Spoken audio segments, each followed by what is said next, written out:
Bienvenue sur la 28e question de la série. Ici, nous allons voir plus, moins, moins. Donc, ce sont des opérateurs unitaires, soit incrémentation ou décrémentation unitaire. Allons-y voir la question. Saisissez le résultat qu'affiche ce bout de code. Int i égale 0, system.out.println i++. Quelle est la réponse? Donc, de prime abord, on peut se dire que i++ va retourner 1, ce qui n'est pas le cas. Donc, ça veut dire que lorsque on fait i, donc le nom de la variable, ce qui sera affecté, c'est la valeur précédente. Et ensuite, on fait l'incrémentation. Donc, c'est pareil pour la décrémentation. Donc, ça veut dire que ce qui sera affecté, ce qui sera passé en paramètre ici, c'est juste la précédente valeur qui est 0. Donc, la réponse à la question, c'est 0. La réponse, c'est 0. Maintenant, nous pouvons confirmer cela en partant exécuter sur Eclipse.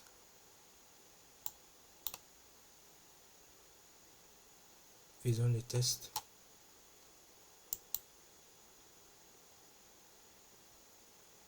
Package. Ça va être donc opération unitaire. Opération unitaire.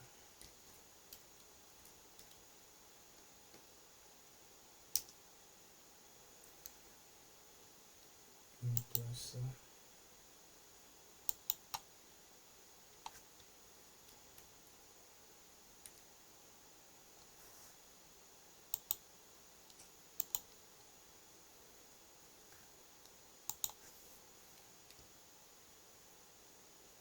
Donc nous avons int. Donc var test égale 0. Nous allons afficher en même temps incrémenter.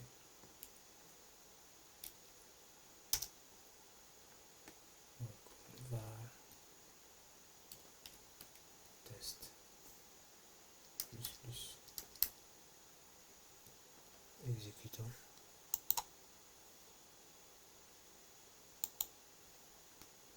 Donc c'est 0. C'est confirmé. C'est pareil si nous mettons ici par exemple et nous décrémentons. Donc à première vue on peut se dire que non, en fait ça décrémente, donc nous allons avoir 0 parce que si on décrémente ça va être 0, mais vous allez voir, donc je supprime là, vous allez voir le résultat.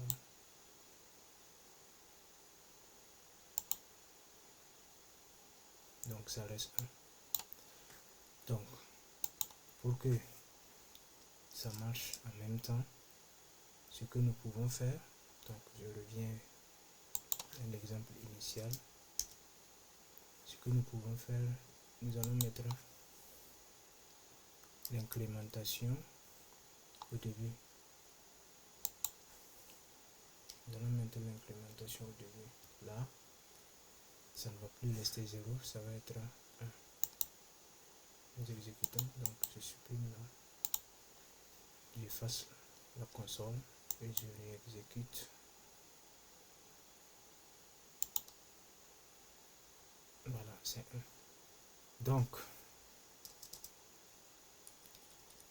Donc je le fais avec l'exemple de la question. Ça va retourner toujours la même valeur parce que Ça veut dire que on passe la valeur soit en argument ou lors d'une affectation, c'est pareil aussi. Donc on passe la valeur initiale, ensuite on fait l'incrémentation. On passe la valeur initiale, ensuite on fait la décrémentation. Donc, mais si on met la décrémentation avant la variable, ça veut dire que on fait la décrémentation avant de passer la valeur du résultat. Donc, comme on a testé ici. Donc, si on le teste pour une dernière fois, donc ça donne 0. Ainsi s'achève la vidéo. On se donne rendez-vous sur la prochaine question.